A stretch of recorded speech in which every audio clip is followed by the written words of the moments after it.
नमस्कार, मैं हूं आपके साथ जसप्रीत कौर। मैं इस वक्त मौजूद हूं दिल्ली की गाजीपुर मंडी में और सबसे पहले मैं ओमिक्रॉन को लेकर के आपको अपडेट दे दूं कि 422 मामले देश में हो चुके हैं। हालांकि दुनिया के मुकाबले भारत की स्थिति बेहतर है, लेकिन फिर भी हमें सावधान रहने की जरूरत है। तस्वीरें आप देखिए, ये मैं तस्वीरें आपको दिखाती हूँ। उधर से आप शुरू कीजिए युगल।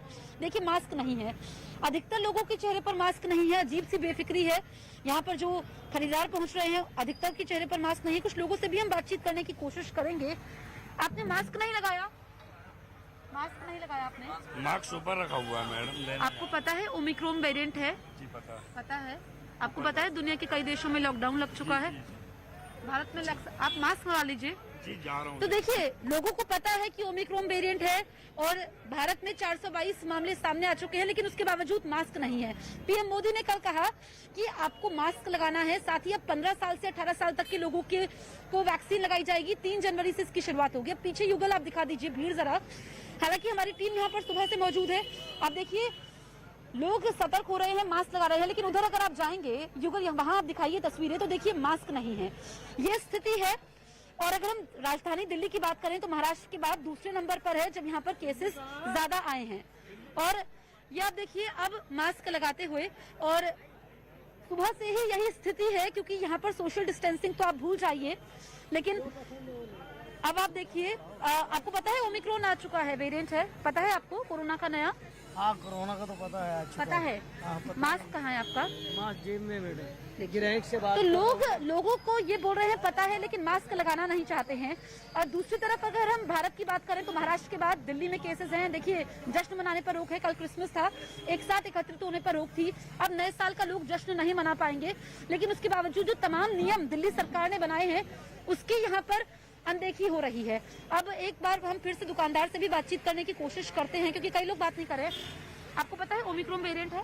जी पता है आपको? देखिए, मास्क ढूंढते हुए, हमें देखते हुए। और आपको बता दें, पीएम मोदी ने कल संबोधन भी दिया देश के नाम, और उन्होंने कहा कि अब 15 से 18 साल तक के लोगों को भी वैक्सीन लगेगी। 3 जनवरी से इसकी शुरुआत होगी। इसके अलावा प्रिकॉशन डोज लगाई जाएगी हेल्थलाइन वर्कर्स को, फ्रंटलाइन वर्कर्स को, और जिनकी उम्र 60 साल से ज्यादा है उनको भी प्रिकॉशन डोज लगाई जाएगी।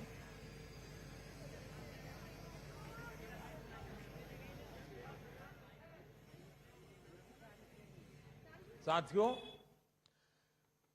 15 साल से 18 साल की आयु के बीच के जो बच्चे हैं, अब उनके लिए देश में वैक्सीनेशन प्रारंभ होगा।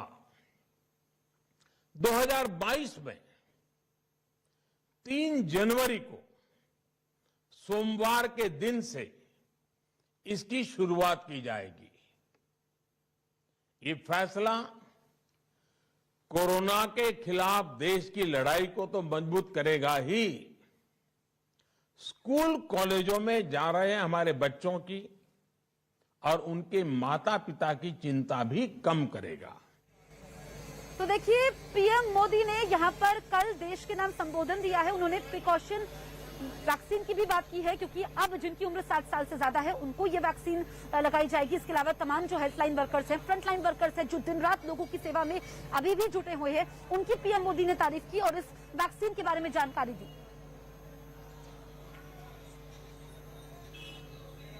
हम सबका अनुभव है कि जो कोरोना वॉरियर्स है, हेल्थ केयर और फ्रंटलाइन वर्कर्स हैं, इस लड़ाई में देश को सुरक्षित रखने में उनका बहुत बड़ा योगदान है। वो आज भी कोरोना के मरीजों की सेवा में अपना बहुत समय बिताते हैं। इसलिए प्रिकॉशन की दृष्टि से सरकार ने निर्णय लिया है कि हेल्थ केयर और फ्रंटलाइन वर्कर्स को वैक्सीन की प्रिकॉशन डोज भी प्रारंभ की जाए। इसकी शुरुआत 2022 में 10 जनवरी सोमवार के दिन से की जाएगी। कोरोना वैक्सीन का अब तक का ये भी अनुभव है कि जो अधिक आयु वाले हैं और पहले से ही किसी न किसी गंभीर बीमारी से पीड़ित है, उन्हें प्रिकॉशन लेना सलाह योग्य हैं। इसको ध्यान में रखते हुए 60 वर्ष से ऊपर की आयु के कोमॉर्बिडिटी वाले नागरिकों को उनके डॉक्टर की सलाह पर वैक्सीन की प्रिकॉशन डोज का विकल्प उनके लिए उपलब्ध होगा। ये भी 10 जनवरी से प्रारंभ होगा। तो देखिए, पीएम मोदी ने लोगों से अपील भी की है और ये कहा है कि 16 जनवरी से वैक्सीनेशन की शुरुआत हुई थी। अभी तक 341 करोड़ लोगों को वैक्सीन भी लग चुकी है। उन्होंने प्रिकॉशन डोज के बारे में जानकारी दी। क्या कहा पीएम मोदी ने कल अपने संबोधन में, ये हम सुन लेते हैं।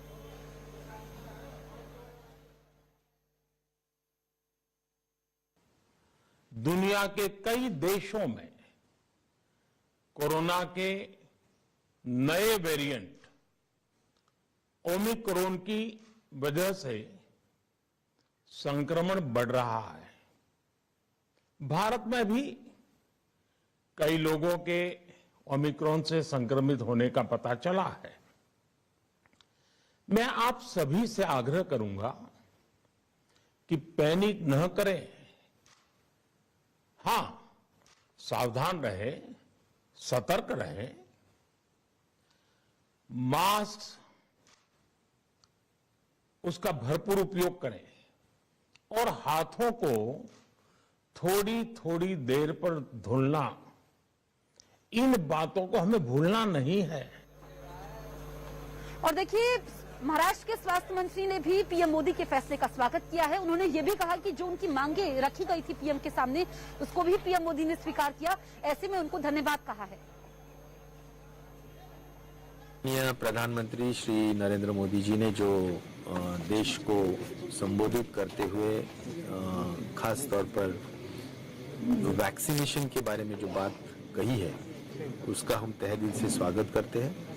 और यह मांग स्वास्थ्य मंत्री के हैसियत से मैंने महाराष्ट्र गवर्नमेंट की तरफ से ऑफिशियल अपॉइंटमेंट लेके माननीय मनसुख मांडविया जी, जो स्वास्थ्य मंत्री है भारत सरकार के, उनके पास हमारे महाराष्ट्र की महाविकास आघाड़ी सरकार की मांग हमने वहां पर रखी थी।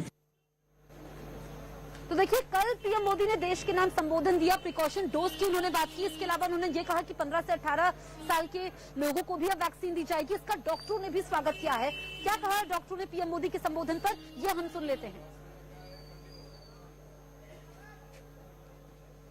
प्रधानमंत्री मोदी जी ने बहुत अच्छा ऐलान किया और बड़ा टाइमली ऐलान हुआ है कि 3 जनवरी से बच्चों को जो है कोविड की वैक्सीन लगनी शुरू हो जाएंगी और 10 जनवरी के बाद में जितने भी हेल्थ केयर वर्कर्स हैं या जो व्यक्ति 60 साल से ऊपर मॉर्बिड कंडीशंस वाले हैं, उनको भी वैक्सीन लगनी शुरू हो जाएंगी। ये एक बहुत ऐतिहासिक कदम है और मैं समझता हूं कि इस बीमारी के ऊपर संपूर्ण विजय प्राप्त करने के लिए ये कदम जो है बहुत इंपॉर्टेंट है। बच्चों के लिए वैक्सीन लगना बहुत आवश्यक इसलिए भी है कि बच्चे और उनके अभिभावक बहुत ज्यादा इनसिक्योरिटी फील कर रहे थे इस बीमारी को लेके। बड़ी चीज है कि हम दूर से देख रहे हैं कि एक स्टॉर्म, एक तूफान आ रहा है, उसके लिए पूरी तैयारी करनी होगी। तो ये बहुत जरूरी चीज है कि हम देखिए इस खुशखबरी का एक कारण है क्योंकि सबको दिख रहा है कि ये आने वाला है। यूके में 1 लाख केस, यूरोप में 1 lakh case average, United states में 2 लाख केस पर डे चल रहे हैं और उनके सारे स्ट्रेटेजीज के बावजूद इंक्लूडिंग बूस्टर ये नहीं हो रहा है। तो अच्छी खबर हमें थोड़ा सा टेम्पर करके सोचना होगा कि क्यों आ रही है। इसलिए आ रही है क्योंकि ये है हमारे वायरस हमारे सिर पे है और बहुत जरूरी है कि हम शांति से सोचें और प्रिकॉशन जोरदार लगाएं क्योंकि कोई भी वैक्सीन इतने जल्दी काम नहीं करने वाली है।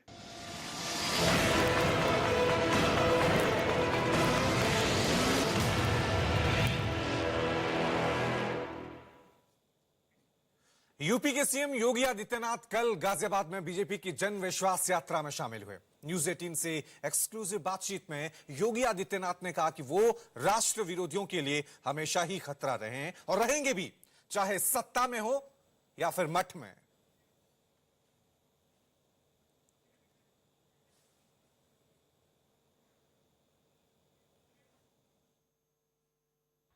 प्रदेश के मुख्यमंत्री योगी आदित्यनाथ जन आशीर्वाद यात्रा पे निकले हैं। उत्तर प्रदेश के मुख्यमंत्री हमारे साथ हैं।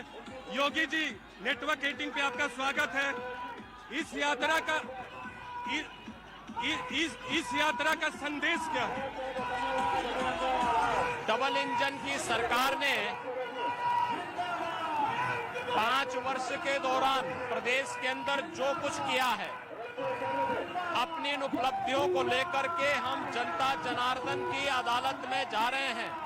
ये जन विश्वास यात्रा भारतीय जनता पार्टी की केंद्र और प्रदेश सरकार की उपलब्धियों को लेकर के जनता के बीच में और जनता जनार्दन का आशीर्वाद लेने के लिए जा रही है, और इसीलिए आज गाजियाबाद में भी जन विश्वास यात्रा आई है। तो उत्तर प्रदेश के चुनाव में राम जन्मभूमि अयोध्या मसला, श्री राम का मसला और धारा 370 भी मुद्दा होगा।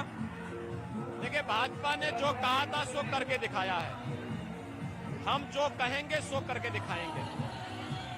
धारा 370 मुद्दा होगा, श्री राम मंदिर का राष्ट्रवाद, सुशासन और विकास, ये भारतीय जनता पार्टी की पहचान है। भारतीय जनता पार्टी इन्हीं मुद्दों को लेकर के आगे भी कार्य करेगी। असदुद्दीन ओवैसी धमकी दे रहे पुलिस कर्मियों को कि योगी और मोदी चले जाएंगे कि कौन बचाएगा, आपका क्या कहना है? आप क्या आश्वस्त करते हैं? देखो, एक बात ध्यान रखना होगा कि चाहे वह मोदी जी हो या योगी हो, मोदी जी गुजरात के मुख्यमंत्री रहे हो या इस देश के प्रधानमंत्री, विकास, सुशासन और राष्ट्रवाद के मुद्दे को बिना झुके, बिना रुके, बिना डिगे उन्होंने एक नई ऊंचाइयां दी हैं। और योगी चाहे सत्ता की कुर्सी में हो या अपने मठ में, हमेशा राष्ट्रद्रोहियों के लिए वह खतरा ही रहे हैं और आगे भी खतरा रहेंगे। अखिलेश यादव कह रहे हैं कि आपने 5 साल के कार्यकाल में कुछ नहीं किया।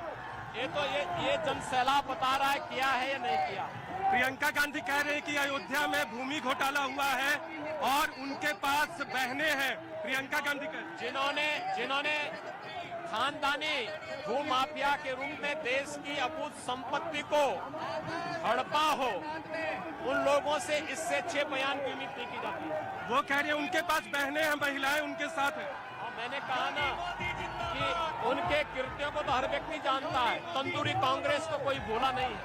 हमसे बातचीत करने के लिए धन्यवाद। तो जन आशीर्वाद यात्रा पर निकले योगी आदित्यनाथ। न्यूज 18 इंडिया से खास बातचीत की कैमरा पर्सन अजय के साथ नीरज कुमार, न्यूज 18 इंडिया, गाजियाबाद। भारत संभावनाओं और सकारात्मकता का देश है। यही वजह है कि हमारे पास एक बड़ा टैलेंट पूल है जो आशा और सकारात्मकता से भरा हुआ है। इसमें एक बड़ा हिस्सा ऐसे बच्चों का है जो अपनी प्रतिभा से हमें हैरान करते रहते हैं। आज हम आपको एक ऐसे ही विलक्षण प्रतिभा की धनी अभिजीता गुप्ता से मिलवा रहे हैं। Genius, young genius.